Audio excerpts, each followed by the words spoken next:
Myself Dr. Irfan Sheikh and I am a pediatrician. Gujarat के Sabarkantha district में Chandipura virus के cases reported हुए हैं। हम आज चंदीपुरा वायरस के बारे में बात करते हैं।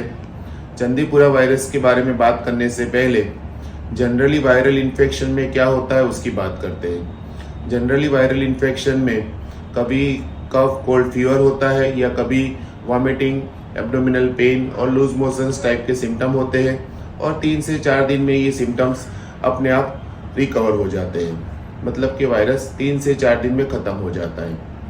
अगर नॉर्मल ये वायरस के नेचर के विरुद्ध में कोई दूसरा वायरस जाता है, जैसे कि हमने कोविड पे देखा था, कोविड का वायरस लंग्स को ज़्यादा डैमेज कर देता था, उसीलिए उसकी ज़्यादा चर्चा होने लगी थी।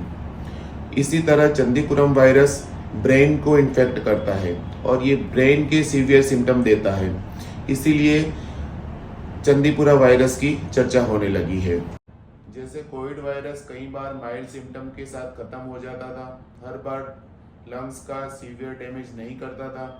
इसी तरह हर बार चंदीपुरा वायरस भी ब्रेन को सीवियर डैमेज करेगा ऐसा जरूरी नहीं है। ये वायरस भी माइल्ड सिम्टम यानी कि वॉमिटिंग, एब्डोमिनल पेन के साथ खत्म हो सकता है। अब आपको क्या ध्यान रखना है, 9 महीने से लेके 14 साल तक किसी भी बच्चे को फीवर के साथ वॉमिटिंग या एब्डोमिनल पेन का कंप्लेन है तो उसको ब्रेन का इन्वॉल्वमेंट का कोई साइन डेवलप होता है कि नहीं, उसका ध्यान रखना है। ब्रेन इन्वॉल्वमेंट का साइन क्या होता है कि अगर आपका बच्चा पहले के मुकाबले में अलर्ट नहीं है, एक्टिव नहीं है या सुस्त पड़ा रहता है या फिर कुछ ज़रूरत से ज़्यादा रो करता है या फिर उसको खींच के ऐसा कुछ डेवलप होता है तो तुरंत ही आपको अपने डॉक्टर को रिपोर्ट करना है। चंदीपुरा वायरस का फर्स्ट केस महाराष्ट्र में नागपुर के पास चंदीपुरा गांव में डिटेक्ट हुआ था, उसी के ऊपर से उसका नाम चंदीपुरा वायरस है। चंदीपुरा वायरस रूरल एरिया यानी कि छोटे गांव में देखने को मिलता है, जहां पे मकानों की दीवारें कच्ची होती है या फिर मिट्टी की दीवारें होती है।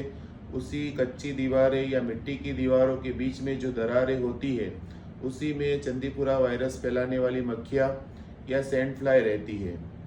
सो ऐसी जो भी कोई भी डाउटफुल जगह है जहाँ पे चंदीपुरा वायरस फैलाने वाली मक्खियाँ रह सकती है, वहाँ पे 5% मैलेथियन इंसेक्टिसाइड का स्प्रे करना चाहिए, उसे क्लीन रखना चाहिए।